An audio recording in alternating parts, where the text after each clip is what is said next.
Welcome to Tips for Seniors. Have you ever noticed subtle changes in a loved one that didn't quite make sense at the time? Maybe they've lost a little weight, their voice has grown softer, or they seem constantly tired, even when they're getting plenty of rest. You wonder, what's going on? But no clear answer comes to mind. These small signs, so easy to overlook, can be the body's quiet way of telling us that it may be approaching the final stage of life. In this video, we're going to explore 5 important signs that time may be running short. We'll walk you through what to look for, help you find the strength to face these moments with honesty, and share how to offer support with compassion before it's too late. So please stay with us. Let's learn how to truly listen to these quiet messages and be present when our loved ones need us most. If you haven't already, we invite you to click subscribe and tap the notification bell so you won't miss our future content. We'd love to hear your thoughts on today's topic. Please leave a comment down below. If this resonates with you, let us know. If it doesn't, that's okay too. Your feedback helps us create better, more relevant videos for you. Let's begin. Sign number 1, unexplained weight loss. One of the most difficult things for families to accept is when an aging loved one begins to lose weight without any clear medical cause. While we often dismiss it as just getting older, unexplained weight loss in seniors can be one of the clearest indicators that the body is entering its final chapter. This change doesn't usually arrive suddenly. It's quiet, gradual. A favorite pair of jeans starts to hang loose. Facial features become more hollow. Meals are left half-eaten or skipped entirely. The fridge has food in it, but the plates stay empty. Everyone notices, but no one wants to say it aloud. It's easy to write it off as just poor appetite or a side effect of aging. But deep down, something doesn't feel right. When a senior starts losing weight for no apparent reason, it's often more than just reduced hunger or picky eating. It may mean the body has begun to slow down significantly. Vital systems that once worked in harmony begin to wind down. Even though they may smile and seem okay on the outside, their body might no longer be absorbing nutrients, proteins, or fluids effectively. Muscle mass fades. Energy drains away. This isn't just a phase. It's the body signaling that it may be preparing to let go. Families try everything, cooking their favorite meals, offering nutritional drinks, gently reminding them to eat. But nothing seems to help. It's no longer about food. It's about the body's ability to keep functioning. And this change has real consequences. It's not just about appearance. It increases the risk of falls. It weakens the immune system. It creates disconnection from the world. Often, families look back with sorrow, remembering signs they didn't recognize at the time. Loose clothing, uneaten meals, disinterest in food. They wish they had seen it sooner, realize how serious it really was. But by the time it's acknowledged, the window for intervention may have closed. Before you find yourself navigating hospital visits or facing hospice decisions, pause. If you see this happening to someone you love, don't ignore it. Don't force more food. Don't pretend everything's fine. It's time for honesty. Sit with them. Offer comfort, not solutions. Be present. This isn't about panic. It's about emotional preparation. And if this is something you're personally experiencing, if your own strength is slipping and your appetite is gone, please know it's not your fault. Your body is speaking the only way it knows how.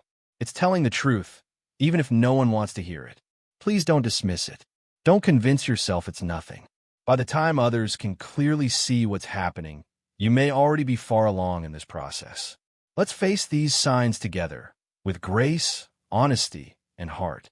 Sign number 2, persistent fatigue and weakness. Welcome back to Tips for Seniors.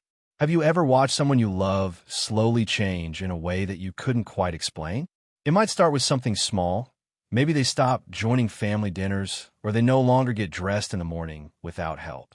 Maybe their voice sounds softer, or they seem tired all the time, even after sleeping through the night. These aren't just signs of aging.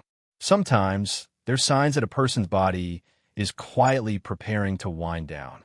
There's a kind of fatigue that only those who've lived it or witnessed it up close truly understand.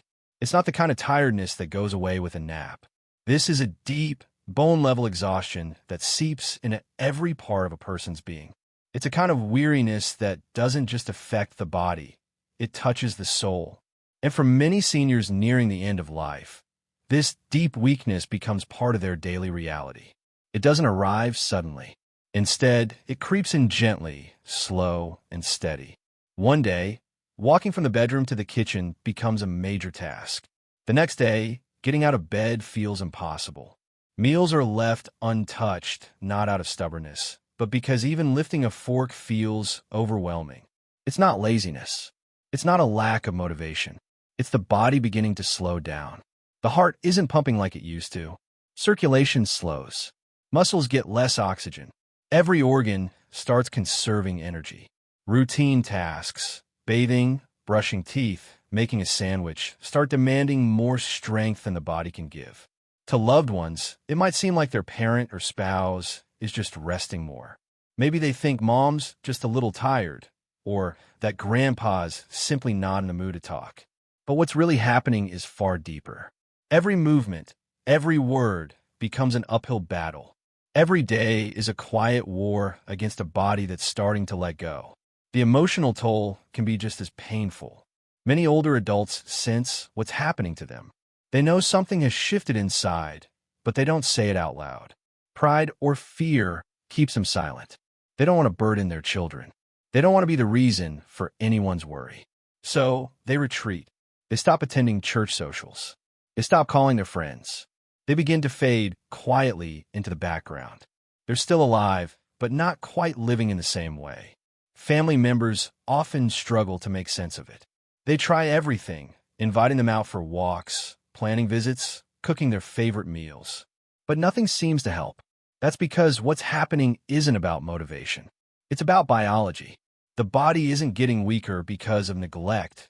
It's getting weaker because it's nearing its natural end. And that's one of the hardest truths for families to face. To see someone who was once so vibrant, so full of life, slowly slipping away, not in a dramatic moment, but through tiny daily losses.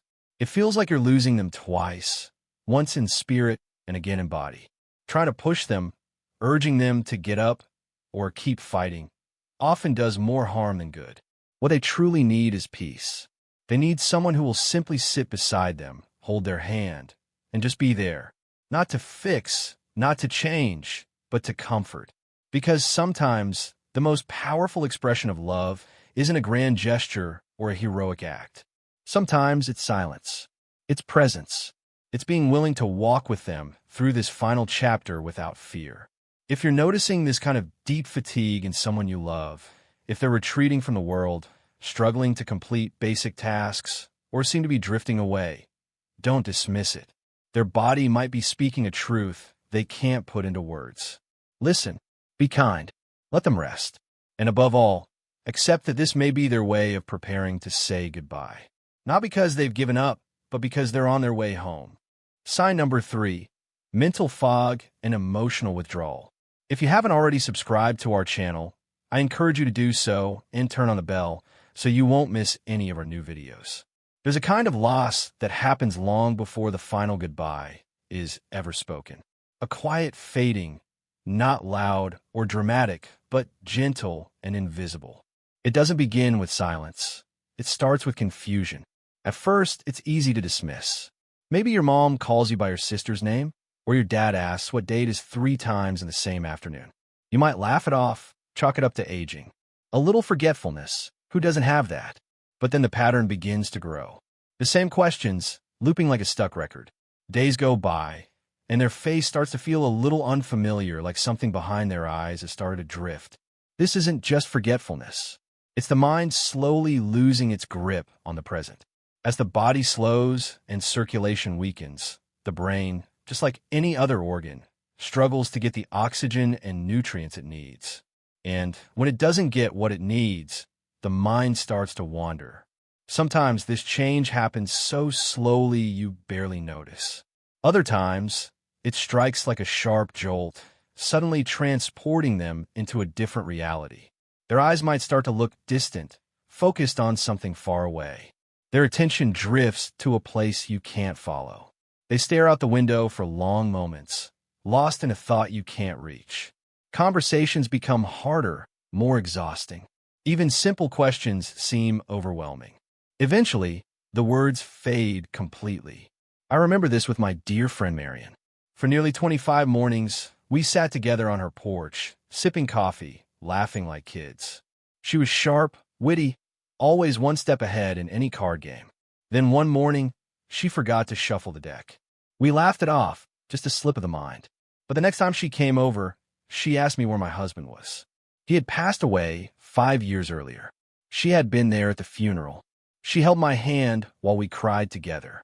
I gently reminded her, and her eyes widened with disbelief, like she was hearing it for the first time. That moment broke my heart. I realized she wasn't just forgetting small things anymore. She was starting to forget who she was in our story. After that, Marion grew quieter. She stopped dropping by unannounced. When I visited her, she seemed distant, removed. She'd sit in her chair with her hands folded neatly in her lap, staring into the distance. Her once strong voice became a whisper. She wasn't just forgetting events. She was retreating inward. And in my heart, I knew I had begun to say goodbye, even though her body was still there. This is one of the cruelest parts of decline. The mind leaves before the body does. For families, it's heartbreaking to watch someone fade, to wonder if they still recognize you, if they still feel anything at all. But here's what I've learned. Our job isn't to pull them back. Our role is to meet them where they are. Don't argue when they forget. Don't try to fix them with cold facts. Speak gently. Hold their hand. Sit with them in silence, if that's what they need. Because even if their mind is drifting, their soul is still there. Your quiet, unconditional presence may be the only thing left that gives them peace. If you notice your loved one becoming more confused, more distant, don't panic. This may be their body's way of preparing, not to frighten you, but to invite you into their final chapter. Don't wait for the perfect moment to say what matters. Don't wait for the version of them you remember to come back. That version might never return, but the one you love is still there, in the pieces, in the glimpses, waiting to be met with patience, love, and tenderness. Sign number 4, changes in breathing. I still remember that night. Robert woke me up at 3 a.m. He didn't say anything. He just looked at me and placed his hand on his chest, as if to say, I can't breathe. It wasn't panic exactly, but there was a heaviness in his eyes, something quiet, like he knew deep down that something was truly changing. I helped him sit up, propped more pillows behind his back, and opened the window. The spring night air drifted in, cool and peaceful, but couldn't ease the tightness I felt in my chest. His breathing was still shallow, broken, like waves gently brushing against the shore, then pulling back too quickly, leaving silence behind. In the days that followed, our family began to realize this wasn't just tiredness anymore. His body was slowing down, entering a different stage. His breathing became the first thing we listened for every morning and every night. No more conversations, no more jokes, just the sound of his breath, fading, sometimes so faint it felt like a passing breeze. We learned how to love in silence. No long talks anymore, but small acts became sacred. Wiping his forehead, holding his hand, adjusting his pillow just right. One time I simply asked, "Do you want to sit near the window?" And he nodded ever so slightly. Watching him sit there, eyes gently closed, I knew he was listening to the world one last time. The morning birds, the rustling leaves, and his own breath. For many people, seeing a loved one's breathing change brings fear. And that's completely normal. But from another perspective, it's the body preparing for a new journey, in its own quiet, deeply human way. You can't make their breath stronger, but you can make the air around them gentler. A soft blanket, warm lighting, or quiet instrumental music. These simple things can turn a difficult moment into something more peaceful. And no matter how painful it is, I've come to understand one thing. The breath is the last thing to leave us. It doesn't scream. It doesn't cry out. It goes the way it came, in silence. But in that moment, if you are there beside your loved one, if you're holding their hand, then you've done the most important thing of all. You didn't let them leave this world alone. Sign number 5. Changes in skin sensation and sensitivity to temperature. If you haven't subscribed to our YouTube channel yet, I warmly invite you to hit the subscribe button and turn on the notification bell so you won't miss any of our latest videos. Sometimes, just one small piece of information can help you care for your loved one with more tenderness and completeness. At a certain point in life, the body begins to speak, not through words but through the skin. At first, the changes come subtly. A sudden shiver when it's not that cold. A tingling feeling in the hands when touching the bed sheets. Lips a little paler than usual, barely noticeable unless you look closely. But slowly, these signals become clearer and harder to ignore. I still remember the first time I noticed how unusually cold my mother's hands were. Even under the blanket, her hands and feet felt like ice. At first, I thought maybe the air conditioning was too strong. But then I realized it wasn't the room temperature. It was coming from within. Her body was beginning to redirect its energy inward, focusing on the core organs and gradually withdrawing from the extremities. These changes are the result of reduced blood circulation, a natural process when the heart can no longer pump as strongly as before. You may start to notice your loved one's hands and feet turning bluish or purplish, or mysterious bruises appearing without explanation. The skin becomes thinner, drier, and as delicate as paper. Even a gentle touch can feel painful. A soft caress might make them uncomfortable. Their skin suddenly reacts to the smallest things. The edge of a blanket brushing against the neck, the seam of a shirt, or even a gentle breeze through the window. Body temperature regulation also becomes unpredictable. A room that feels warm to you might feel freezing to them, or they may feel burning hot, even though the thermometer shows no fever. Some people sweat cold, while others feel dry as a desert, and many times they can't quite describe what they're feeling themselves. I remember so clearly what my dear friend Elizabeth once said, "My feet don't feel like mine anymore. I'm wearing 3 pairs of socks and still freezing, and my clothes feel like they're scratching me all over." All I could do was nod and bring her a softer blanket. I couldn't warm her feet, but I could make her final days a little more comfortable. Changes in the skin are not just signs of aging. They are signs of transition. The body is telling us, "I've come a long way, and now I need to rest." And this is the moment when the presence of loved ones becomes more important than ever. You don't have to do anything grand. Sometimes, a soft cotton blanket, a light layer of moisturizing lotion, or a gentle light in the room is enough to bring comfort and peace. Be there. Hold their hand gently and warmly. Don't try to fix anything. Just be present, with full respect, kindness, and empathy. Because the truth is, what makes someone feel the coldest is not the wind or the temperature, but the fear of going through the final stage alone. And you could be the one who makes sure they don't feel alone. As we notice the signs of change in our loved ones, from unexplained weight loss, persistent fatigue, changes in awareness, shallow breathing, to these subtle but profound shifts in the skin, we begin to listen to the body with our hearts. What did you learn from today's video?